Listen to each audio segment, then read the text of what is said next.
ជាប់ឈ្នះស្នេហា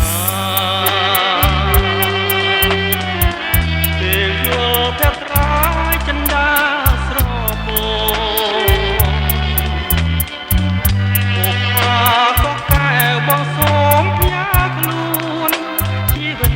បងសូន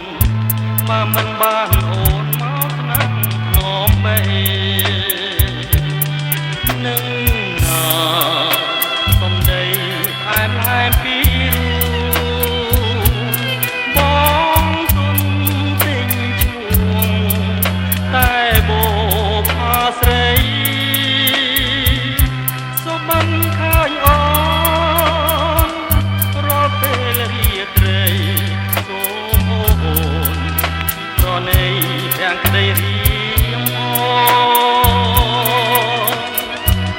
បោផាក៏កែវចិនរៀមស្ទើស្លុត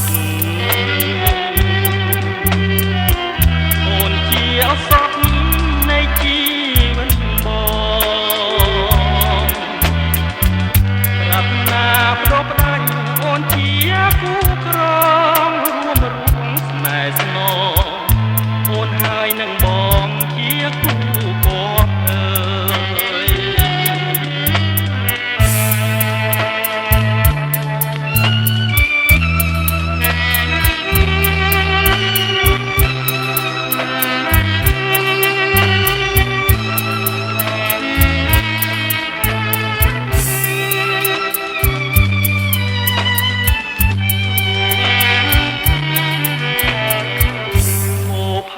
ក៏កែវចិនរៀមស្ទើស្លុត